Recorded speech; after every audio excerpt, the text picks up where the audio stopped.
Hello বন্ধুরা, সবাইকে নমস্কার। সুনন্দা ভিলেজ স্টোরি সবাইকে স্বাগত জানাই। একদম গাছের পাকা পাকা আম নিয়ে নিয়েছি, লাল লাল আম। আর যেটা বানাবো সেটা হচ্ছে আপনার কাছে শেয়ার করবো। আমগুলো ছাড়িয়ে নেবো, খোসাগুলো। আর দেখো আমগুলো হলুদ আর লাল, কি সুন্দর দেখতে আমগুলো। আর গাছে থাকে তো একদম অসাধারণ দেখতে লাগে। আর আমটা খুব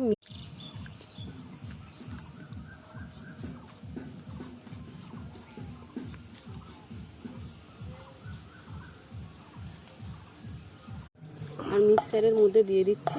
আর একেবারে এত আম মিক্সি হবে দেওয়া যাবে না, ভরে যাবে। দুবার করে নিতে হবে। সব দিয়ে দেবো, ভরবে। আমটা মিক্সি করে নিয়েছি। আর আমের কাঁচটা কি সুন্দর দেখতে হয়েছে দেখো।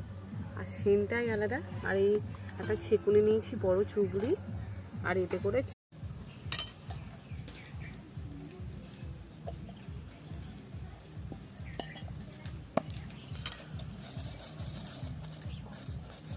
উনুনটা ধরিয়ে নিয়েছি।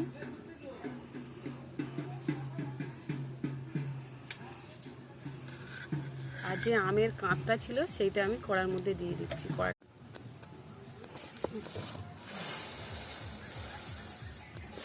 আমটা খুব মিষ্টি, তার জন্য চিনির পরিমাণটা খুব অল্প দিয়ে দিচ্ছি।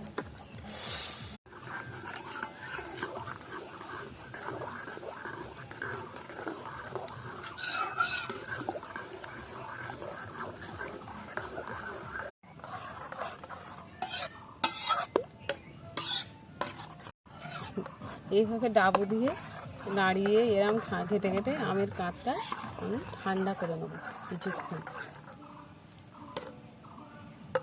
এই বরফ নিয়ে নিয়েছি ফ্রিজে থেকে। আর এগুলো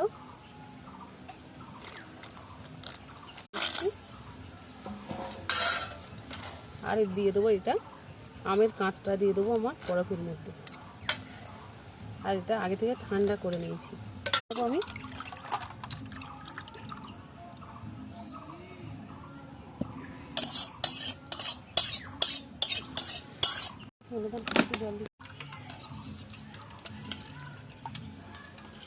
আর বরফটা দেওয়ার ফলে আর ম্যাঙ্গো কিউব, যেটা ম্যাঙ্গো কিউব বানাবো বলেছিলাম, আর সেটা পুরো নতুন বদল আমি নিয়ে এসেছি। আর এগুলো আমের এটাগুলো এতে ঢেলে নেবো।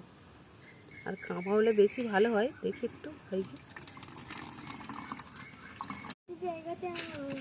একদম। দেখো দোকানের যেরকম পারফেক্ট ভাবে মাজা তৈরি হয় ম্যাঙ্গো ফুটি, আর পুরো সেরকমই সেম হয়েছে। আর বদলটা ততটাই। সবাই ভালো থেকো আর সুস্থ থেকো, আর আমার নতুন নতুন রান্না দেখতে থাকো।